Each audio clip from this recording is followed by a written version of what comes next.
Hola, ¿qué tal, amables amigos? Nos da mucho gusto estar una vez más con ustedes a través de Realpolitik Televisión Oaxaca en este principio de semana con los temas y el análisis de lo más trascendente de la semana bajo el acertado concepto de nuestros periodistas más destacados a nivel local y nacional. Gracias por acompañarnos.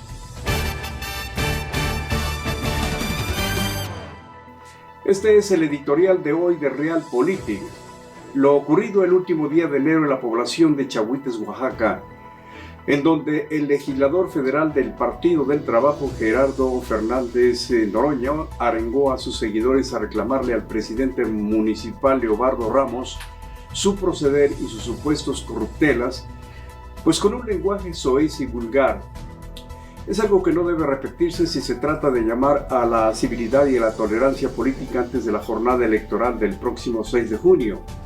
El edil fue ejecutado por desconocidos el 4 de febrero. Los órganos electorales, tanto del INE como del Estatal Electoral y de Participación Ciudadana, pero sobre todo los partidos políticos y sus dirigentes, deben mantenerse al pendiente si es que no quieren que dicho proceso se tiña de sangre. De ninguna manera acciones como esta deben permitirse. La ciudadanía, sea del partido que sea, debe denunciar cualquier intento de dirigentes o legisladores, de operadores políticos o líderes regionales de socavar la civilidad y la sana competencia que dan como resultado situaciones de violencia. Por ello, la ciudadanía aplaudió que los órganos electorales aprobaran elecciones concurrentes, justamente porque esas disputas políticas de partidos solo alentaban mayor encono entre los ciudadanos. Por un lado eran elecciones federales, luego locales y finalmente municipales. Ahora por fortuna son concurrentes y eso ha desactivado la confrontación. Si bien es cierto que los casos de violencia política son contados, pues no hay que permitir que se conviertan en una constante y que linchamientos, crímenes, golpes, robo de urnas u otros hagan del proceso y jornada electoral eventos que ubiquen a los oaxaqueños como unos salvajes incapaces de dirimir sus diferencias por la vía de la legalidad.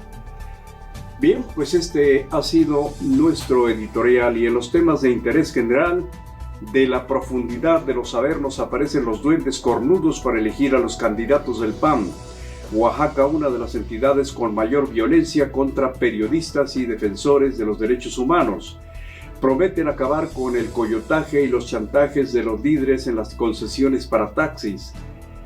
Quedó definitivamente exterminado el proyecto del muro hitleriano de Donald Trump. Diversas opiniones en contra de algunas vacunas marca Patito. El senador Salomón Jara, el elegante gran príncipe de los viajeros frecuentes. La festividad del Niño Jesús terminó en letal pachangón de contagios y defunciones de COVID-19, rumbosa fiesta que fue autorizada graciosamente por el munícipe Evergisto Gamboa. Además de estos y otros interesantes temas y comentarios, tendremos para usted lo más impactante que ha sucedido detrás del séptimo arte. Gracias por acompañarnos.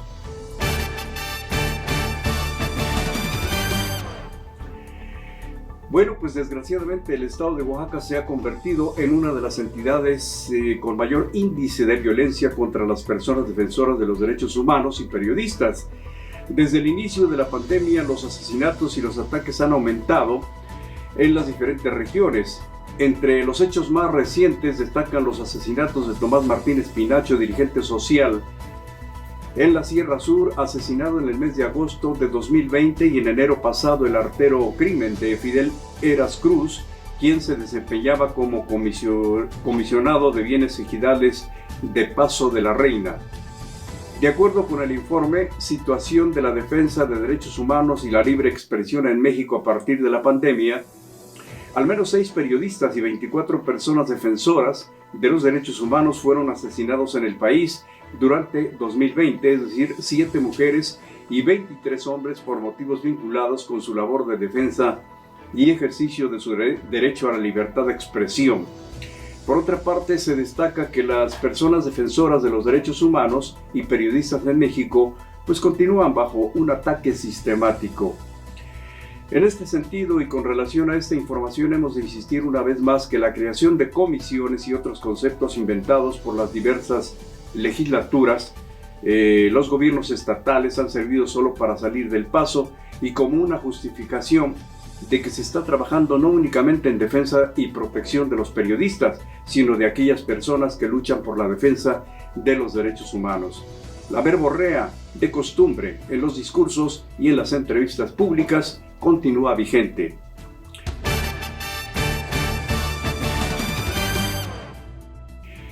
En otras cosas, se dice que todo un auténtico aquelarre armaron los grupos del poder del Partido Acción Nacional, ya que portando las elegantes túnicas de la Santa Inquisición política, armaron como el Borras todas sus visas a candidatos a diputados federales con el objeto de lanzarlos al ruedo electoral de este año. Nos informan que los dedazos al estilo de los viejos y mañosos dinosaurios de gran cola no se hicieron esperar y con la bendición de la gran cúpula panista metieron a Juan de las Pitas en las listas.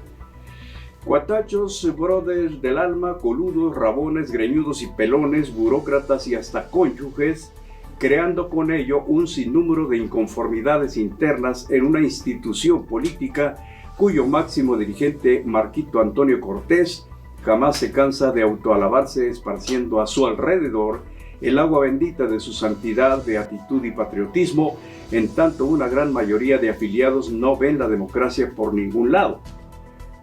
Para el desarrollo de las próximas elecciones, en donde poco ha faltado para que hasta las Chupitos, el Vítor, Doña Chabelita, Jorge Falcón y el Costeño lleguen a ser diputados federales. Pues excelente, pues así la Cámara de Diputados estaría llena de carcajadas, puro desmoder y albures a diestra y siniestra como para que no se pierda la costumbre.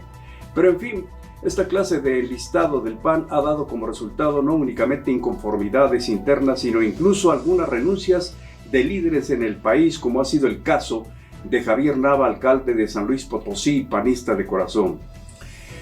Por lo anterior, muchos se han preguntado en dónde está la democrática pureza de don Marquito. Con estas acciones el PAN continúa con algunas fórmulas caciquiles del pasado. Algunos opinan también que esto es consecuencia del virus que el PRI le ha contagiado durante las transfusiones en la fiebre de los cochupes del poder. ¿Será cierto?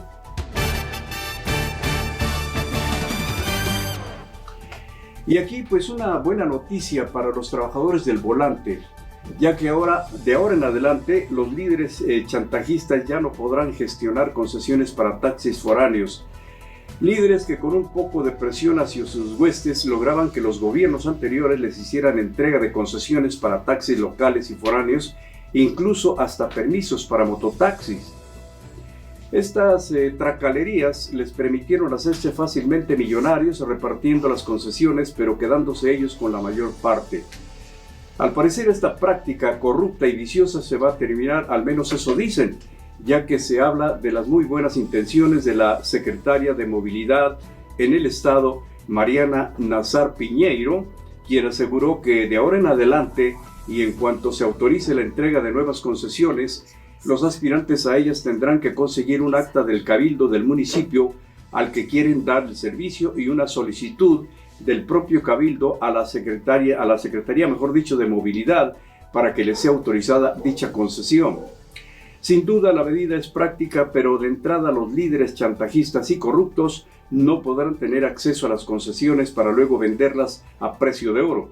Ojalá que esto no quede solo en buenas intenciones, ya que la Vox Populi opina que hay que ponerse en la posición de Santo Tomás hasta no ver, no creer. Las palabras, pues se las lleva el viento.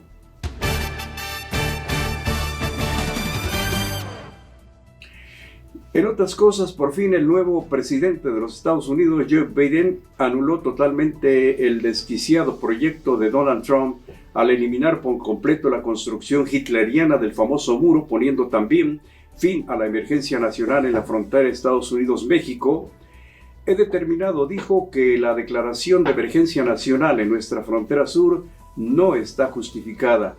También he anunciado, continuó diciendo, que será política de mi administración que no se desvíen más dólares para construir un muro fronterizo, afirmó entre otras cosas el nuevo mandatario al calificar como una verdadera estupidez racista y un banal desvío de recursos sin sentido la edificación de un muro divisorio. Aunque a decir verdad, Lo único que le falta al señor Biden es cumplir cabalmente con las iniciativas migratorias, ya que las deportaciones aún continúan a veces con salvajismo, como una idea maquiavélica heredada por el señor Trump. En los acuerdos migratorios poco se ha mencionado, por ejemplo, el salvajismo de los agentes policíacos de la famosa Border Patrol, ni la correcta aplicación de la justicia a estos elementos que se divierten jugando al tiro al blanco, asesinando a migrantes que echan a correr por temor. Tampoco se menciona absolutamente nada de los grupos ocultos de civiles armados que a cada momento prometen asesinar a cualquier persona que consideren inmigrante ilegal, señalando a veces muy específicamente a los mexicanos. Sicarios llenos de criminalidad y odio racista cuya peligrosidad es aún más letal que cualquier psicópata asesino en serie.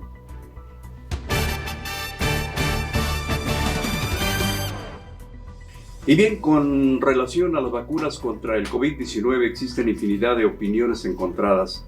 Una de ellas, la que expone un buen número de mexicanos al afirmar que tendremos que conformarnos con vacunas patito, ya que no nos quedará más remedio que aceptar esta clase de preventivos, mismas que recién están saliendo al mercado y que la COFEPRIS México está autorizando, pues de lo contrario nos vamos a quedar como el perro de las dos tortas, ni una ni otra. Resulta que las vacunas Pfizer y AstraZeneca, que se consideraban las mejores, dejarán de llegar a México, pues ya llevamos 4 semanas sin ellas, y las únicas que están llegando son la CanSino, que viene de China, la Sputnik de Rusia y una cubana que se dice está por anunciar López Obrador y que no la ha anunciado hasta la redacción de esta nota. Dicen que si bien no son la gran cosa, al menos los protegerán en un 50%. Por lo que respecta a la rusa, se afirma que es la mejorcita entre el grupo de las vacunas patito. De la cubana dicen no hay nada bueno que esperar, pues en este sentido afirman que está mucho mejor la venezolana, que apenas nos protegerá pues en un 25%.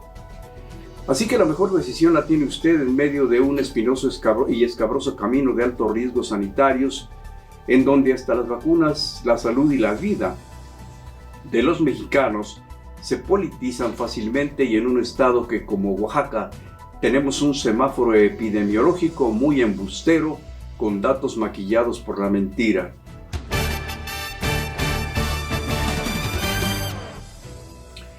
En otras cosas, ¿qué le parece a usted que el señor Salomón Jara, el senador Salomón Jara, se ha convertido lujosamente en viajero frecuente gracias a nuestros impuestos?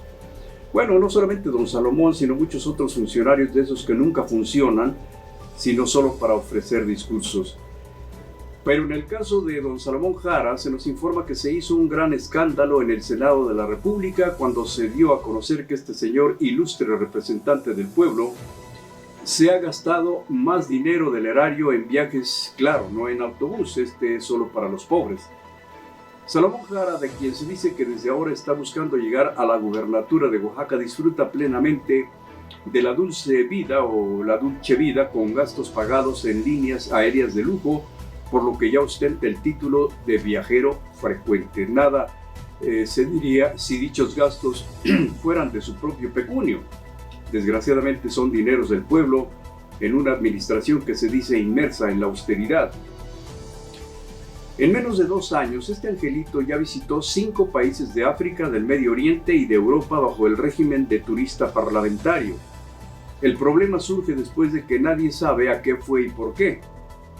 Se parece mucho a un presidente municipal que tuvimos aquí en la ciudad de Oaxaca, que cuando tenía que entregar las cuentas finales de su administración, prefirió irse a dar un relajante paseo al extranjero, claro, con dineros también del erario público, pero pues así están las cosas.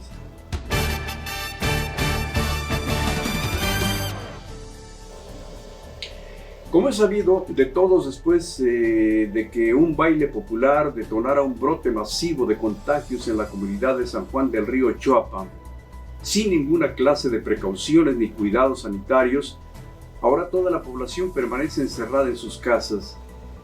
En este sentido, ha pasado poco más de un mes desde que en esa población se reportó un estado de emergencia sanitaria, después de que a dicho baile acudieron un sinnúmero de personas sin cubrebocas ni sana distancia, para celebrar al divino niño Jesús, que más que una celebración auténticamente religiosa, por el contrario, se convirtió en una destrampada pachanga autorizada y permitida por el presidente municipal de nombre Evergisto Gamboa Díaz, quien ahora se da baños de víctima y sentimentalismo al afirmar estúpidamente que ante el olvido, la pobreza y el desprecio, nos da lo mismo morirnos acá en la ciudad que en la montaña, dice.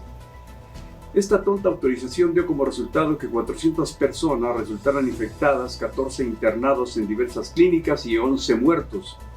Desde luego que la total responsabilidad pues no radica esencialmente en el despistado presidente, que ahora pide misericordia y se hace el digno ofendido, sino también en el sinnúmero de personas irresponsables que asistieron al llamado de la pachanga sin cubrebocas ni sana distancia y una buena dotación de chelas.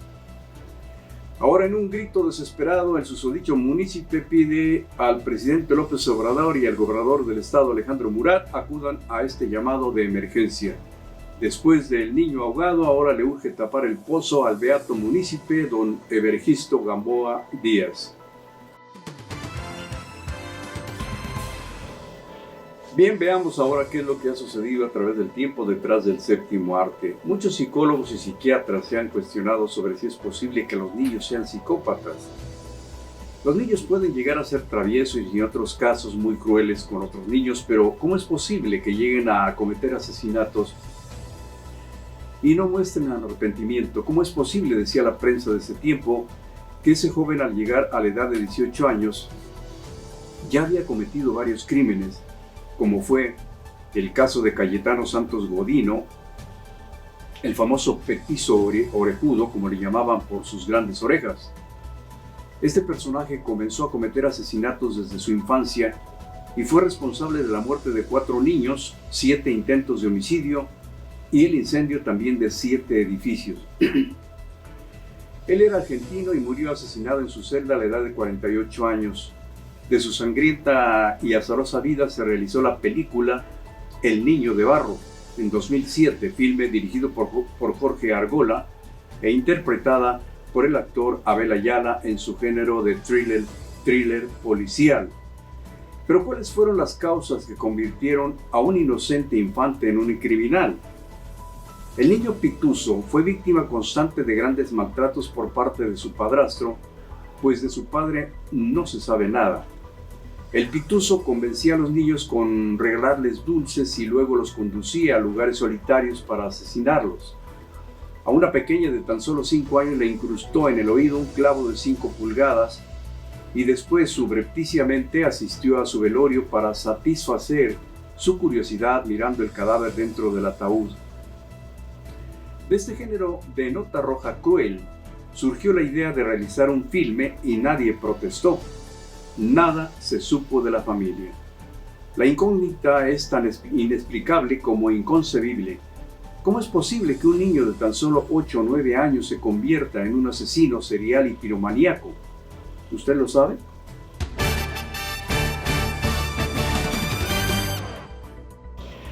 Y bien, amables amigos, en la edición número 486 de su revista semanal Real Político, usted podrá leer además los interesantes artículos El vuelo de un jeque de Beatriz Pajés, un gobernador en Palacio Nacional por Marta Anaya Lajero.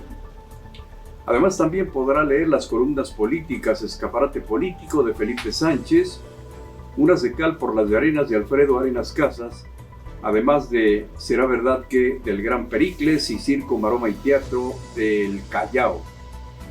Muchas gracias por el favor de su atención a este resumen semanal de Realpolitik Televisión con la colaboración de los más destacados columnistas y periodistas a nivel local y nacional. Un resumen de información crítica y análisis de lo más trascendente de la semana. Su servidor Miguel Rodríguez Cerda los invita para que nos acompañen una vez más el lunes próximo por la tarde, como siempre a través de Facebook, Twitter, YouTube e Instagram. Muchas gracias y cuídense mucho.